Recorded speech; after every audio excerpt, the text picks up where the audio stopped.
Bharat, Britain, Canada, Germany समेत 45 देशों ने मतदान से खुद को अलग रखा। प्रस्ताव में इजरायल और हमास के बीच मानवीय आधार पर तत्काल संघर्ष विराम का आह्वान किया गया है। वो यूनाइटेड नेशंस में बड़ा ये पॉलिटिकिंग हुई, ये वो इसको सपोर्ट कर रहा है, ये एब्सटेन क्यों कर रहा है।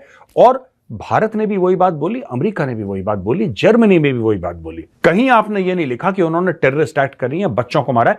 आपने हमास को बिल्कुल साफ कर दिया। इंडिया जो है वो जंगबंदी के खिलाफ है, यानी कि जंग बंद होनी चाहिए। इंडिया इसके खिलाफ है, जंग बंद नहीं करवाना चाहता। तो इंडिया, जारी बात है, India stands for Israel, India stands with the west, India stands with the US. Basically जो एब्सटेन कर रहे हैं वो सपोर्ट कर रहे हैं। आपने देखा किसी भी मुस्लिम कंट्री ने हमास को कंडेम नहीं करा ही नहीं हमास को कंडेम। साहब, किसी ने यह नहीं बोला कि गलत है। और जिसने हल्की आवाज में बोला भी, बिल्कुल हल्की आवाज में, जिसने मिमियानी सी आवाज में निकाली कि यार ठीक है हमास ने अटैक करा, लेकिन आप देखिए उसके पीछे वजूहात हैं, यही लोग ओसामा बिन लादेन को भी सपोर्ट कर रहे थे। इंडिया ने क्या किया कि इंडिया ने यूएनजी में, United Nation General Assembly resolution में, वो जो ट्रूस की बात नहीं की, they didn't go for truce, क्योंकि ये क्वेश्चन बड़ा सिंपल था कि यस, जंग बंद होनी चाहिए।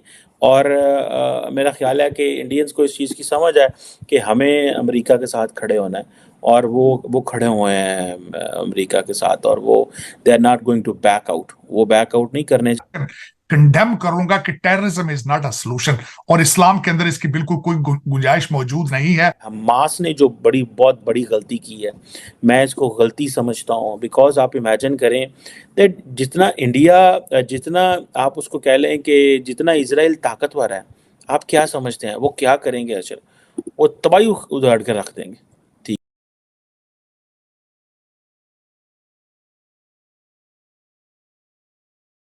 जय नमस्कार दोस्तों। दोस्तों, जैसा आप सभी को पता है कि अभी इजराइल और हमास के बीच में कितना ज़्यादा युद्ध चल रहा है। और दोस्तों, इसके अंतर्गत जो यूएन के अंदर वोटिंग चल रही थी कि इजराइल और हमास के बीच में जो युद्ध है उसको रोकने के लिए वोटिंग वहाँ पे किया गया था। तो दोस्तों, इस चीज़ में जब इंडिया की बारी आई तो इंडिया ने वहाँ से अपना नाम पीछे ले लिया, उन्होंने वोट देने से मना कर दिया। उनका कहना है कि ना तो हम इजराइल का पक्ष ले रहे हैं और ना ही हमास के बीच में। वैसे तो दोस्तों ने वोट देने से मना कर दिया, बट एक तरह से देखा जाए तो वो इजराइल का साथ दे रही है अंदर ही अंदर। और दोस्तों, भारत ने इस वोट में अब्सटेन कर दिया, इस वोट में वो न्यूट्रल रही है। जैसे दोस्तों यूक्रेन और रशिया के बीच में जो वॉर हुआ था उसके बीच में जैसे भारत में थे, इस टाइम से सेम कंडीशन में वो। और दोस्तों, भारत का अब्सटेन करने का सबसे बड़ा रीजन ये था कि वहाँ यूएन के अंदर जो वोटिंग चली थी वहाँ कहीं ऐसा लिखा नहीं गया था कि हमास ने सबसे पहले अटैक किया या वो एक टेररिस्ट ग्रुप है, जिसकी वजह से उन्होंने अब्सटेन कर दिया। और दोस्तों, सिर्फ भारत ही नहीं, 45 देश और थे जिन्होंने अब्सटेन कर दिया।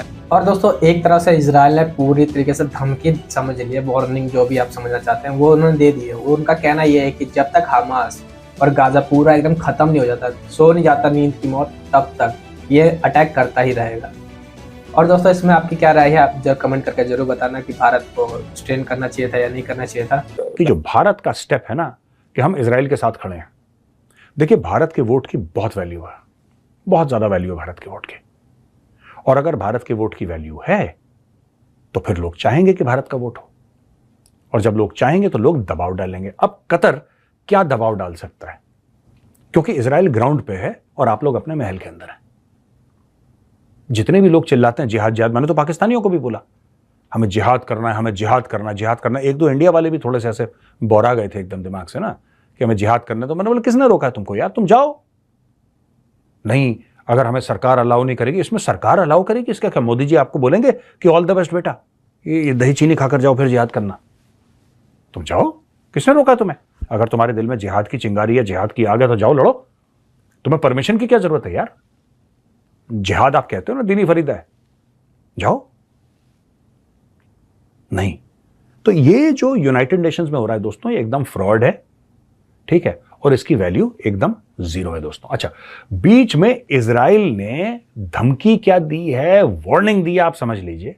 एक वार्निंग दे दी है रॉयटर्स को। रॉयटर्स न्यूज एजेंसी दुनिया की आई थिंक सबसे बड़ी होगी, और एएफपी, दोनों को मिलके उसने, इजराइल ने एक बात बता दी। कह रहा देखो सुनो, साफ सीधी बात है, गाजा को हम लिटा रहे हैं अच्छी तरीके से, हमने लिटाना शुरू कर दिया है, और हजारों टन बम गिरते रहेंगे गाजा के ऊपर जब तक गाजा पूरा नहीं लेट जाएगा।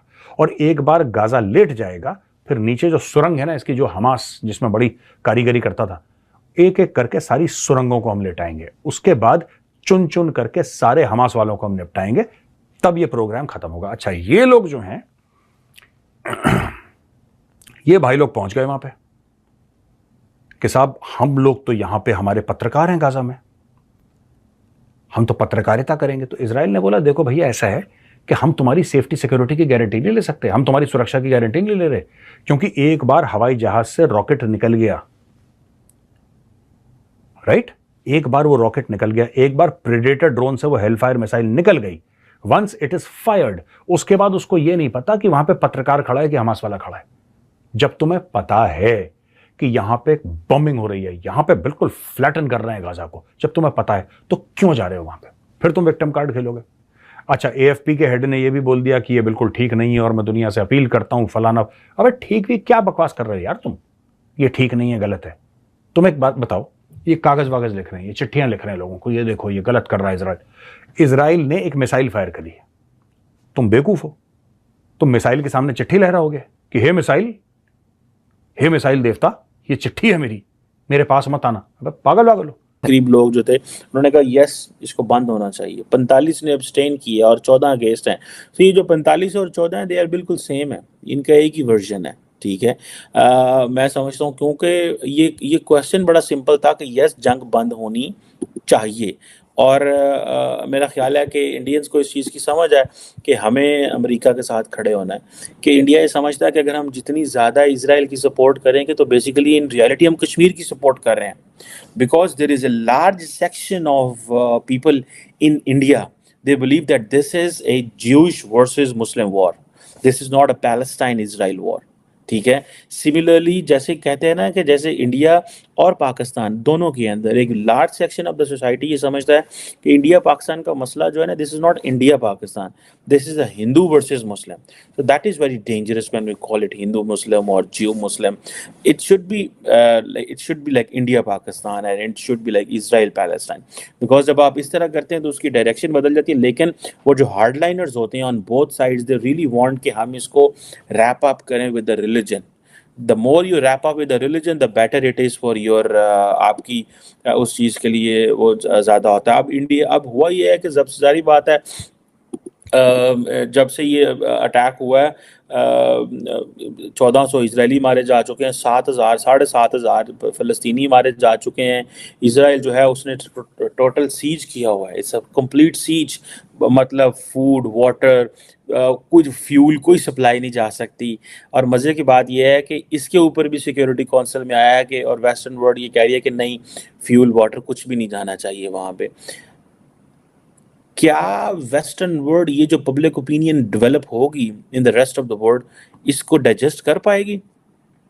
एक क्वेश्चन आता है क्लैश ऑफ सिविलाइजेशन जो सैमुअल पी हंटिंगटन ने ड्राफ्ट किया था, थ्योरी दी थी कि the civilizations will clash, the civilizations are like tectonic plates की तरह, ठीक है। सो हमें इस चीज़ को समझना है कि क्या ये दोबारा western civilization, Christian civilization, Islamic civilization, Hindu civilization, क्या ये आपस में क्लैश करने वाली हैं? बिकॉज इस तरह की ये जो चीज़ है, देखें इस वक्त जो सबसे ज़्यादा शर्मिंदगी में हेल्पलेस है वो अरब वर्ल्ड बैठी हुई है। अरब वर्ल्ड ना कुछ कर सकती है, ना कोई फैसले कर सकती है। छोटी छोटी वो रियासतें हैं, छोटे छोटे मुल्क हैं, डिफेंस पे वो वेस्ट पे डिपेंड करते हैं। इस तरह का जब मौका आता है तो पूरी दुनिया में उनकी एम्बेरसमेंट होती है। अब सऊदीज़ हो, अमारातीज़ हो, जॉर्डीनियंस हो, इजिप्शियंस हो, सबकी इंसल्ट हो रही है पूरी मुसलमान दुनिया में। की करन रहे हैं रले ने वेस्ट दे नाल, ये मतलब this is what they are talking, but in reality they can't do anything, they don't have sufficient उनके पास। अगर दोस्तों आपको वीडियो अच्छी लगी हो तो प्लीज़ इसको लाइक कर देना, कमेंट जरूर करना, अपनी राय जरूर बताना कि क्या लगता है क्या होगा, और सब्सक्राइब कर लेना ऐसी न्यूज़ देखने के लिए। और दोस्तों एक लाइक जरूर कर देना, क्योंकि यार वीडियो बहुत मेहनत से बनती है, बहुत ज़्यादा रिसर्च करके लाना पड़ता है, बहुत मेहनत लगती है। तो आपका एक लाइक मेरा कॉन्फिडेंस बढ़ा देगा। बाकी मिलता है अगली वीडियो में। जय हिंद, जय भारत।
अगर दोस्तों आपको वीडियो अच्छी लगी हो तो प्लीज इसको लाइक कर देना, कमेंट जरूर करना, अपनी राय जरूर बताना कि क्या लगता है क्या होगा, और सब्सक्राइब कर लेना ऐसी न्यूज़ देखने के लिए। और दोस्तों एक लाइक जरूर कर देना, क्योंकि यार वीडियो बहुत मेहनत से बनती है, बहुत ज़्यादा रिसर्च करके लाना पड़ता है, बहुत मेहनत लगती है। तो आपका एक लाइक मेरा कॉन्फिडेंस बढ़ा देगा।